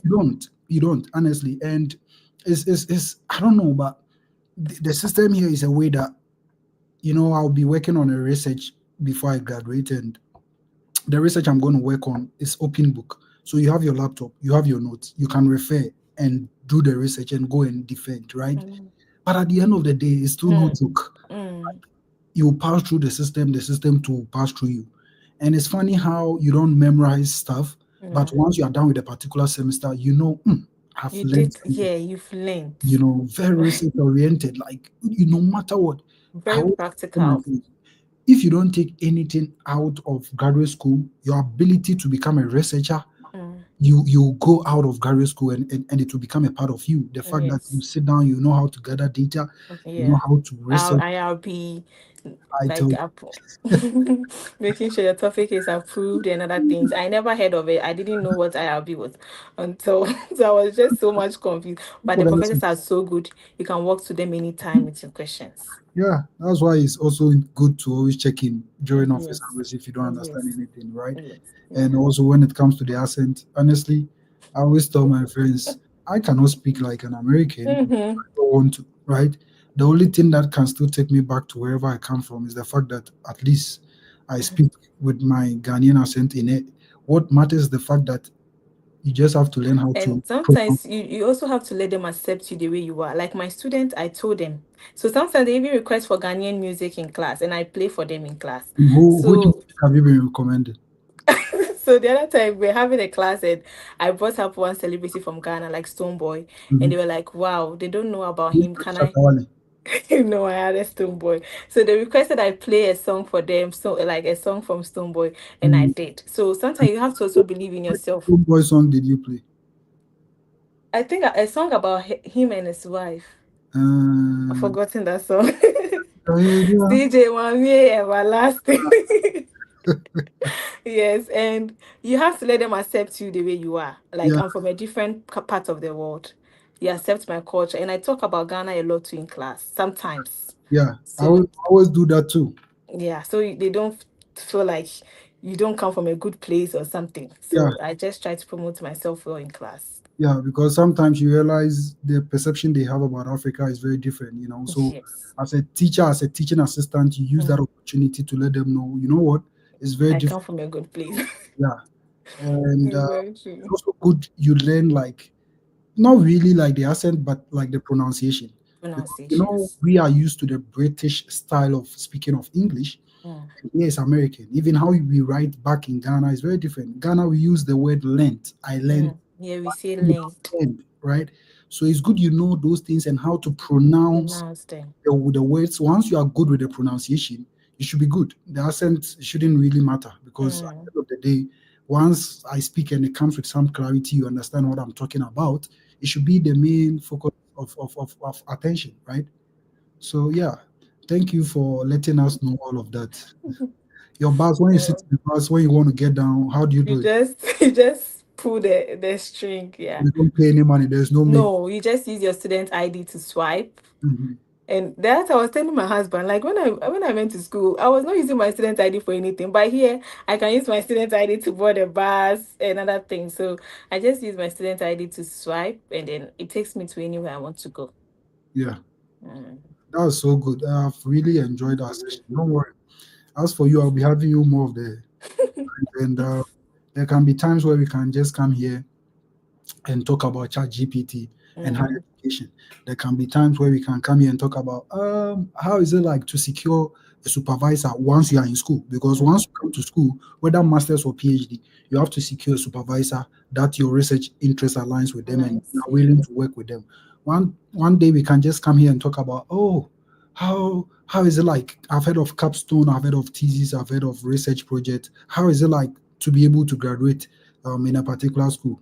We just focus on those sessions and talk about them. And I think people are really going to enjoy them. But Enjoy today, it. for the first time, I wanted you to take us through the whole process and the whole journey, which you've been able to do well. But yeah, Mm. your final thoughts. If you have any words to share, someone is watching, they are trying to apply, they've tried 6 times, it's not working, they've tried 7 times, and they've gone for their visa interview, they've been rejected, dejected, and don't know what to do.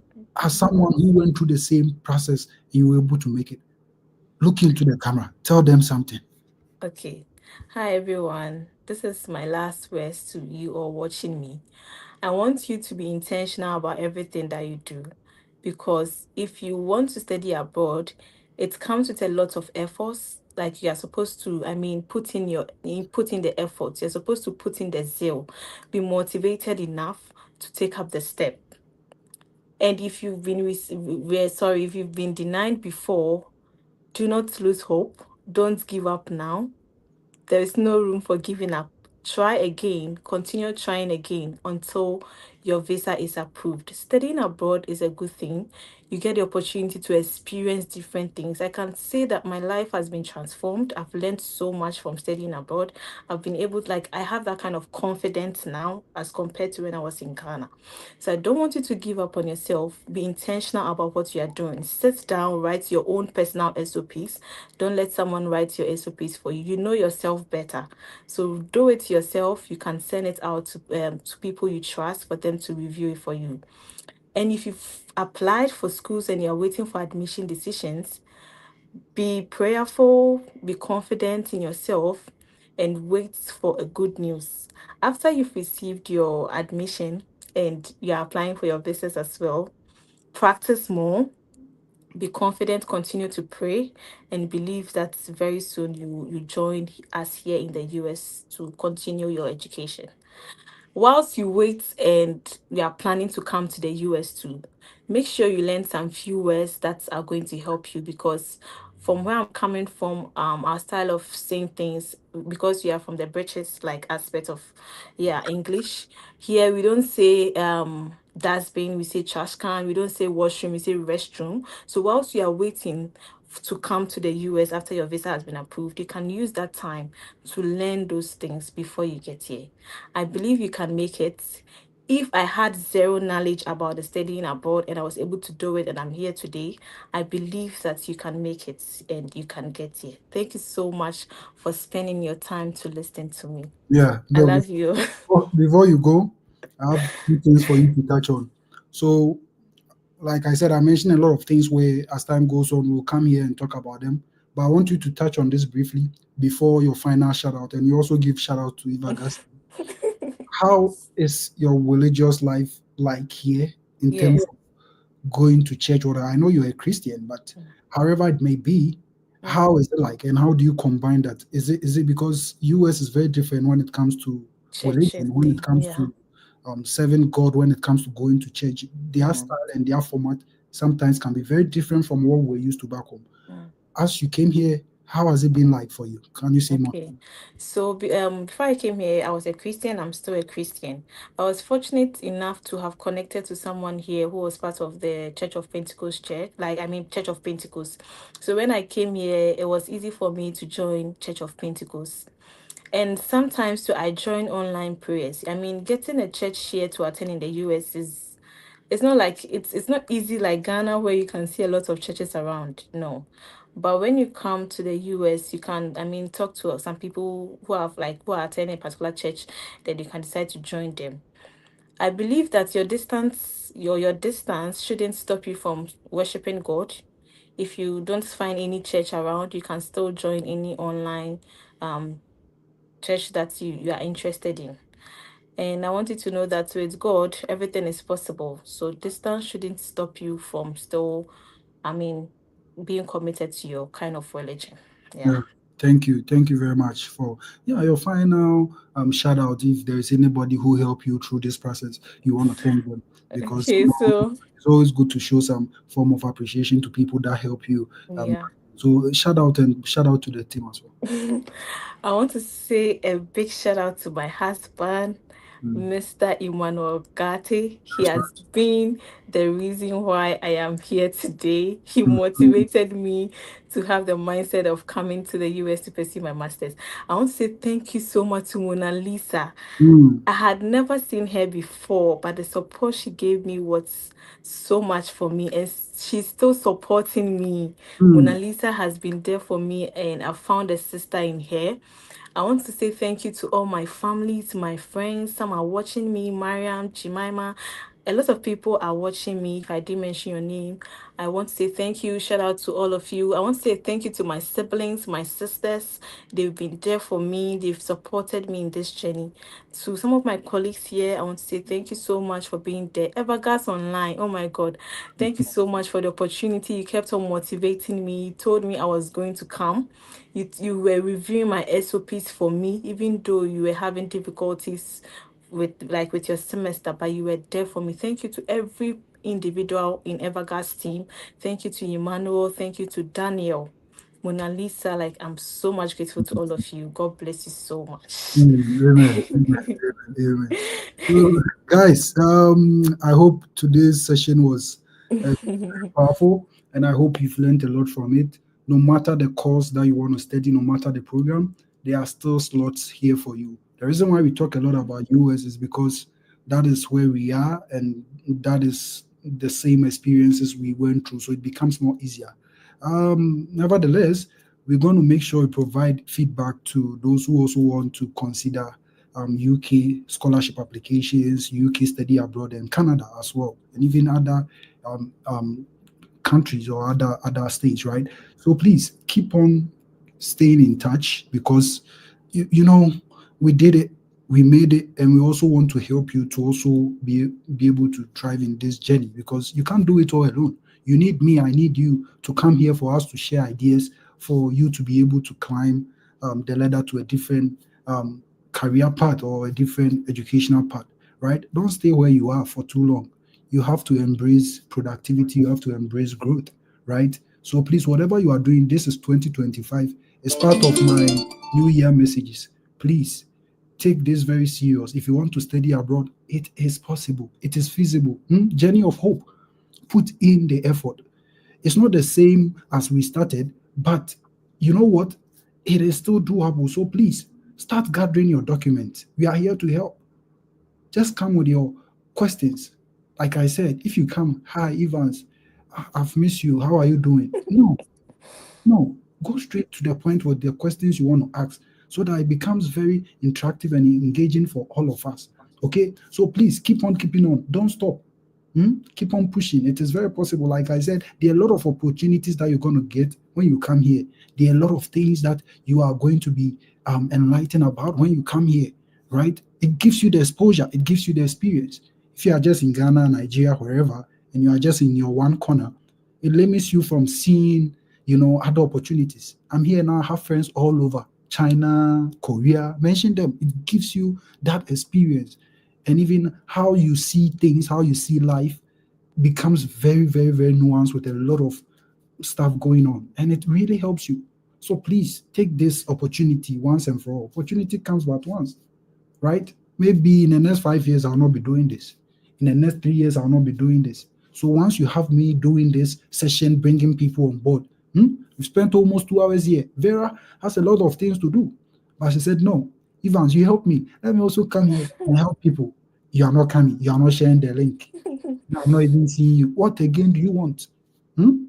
What again do you want? Keep pushing, keep pushing. There's one guy I'm helping. The guy is very desperate, obsessed to the extent that he kept sending code emails, and now the programs coordinator sent him an email and he was like, please, it seems you've been reported.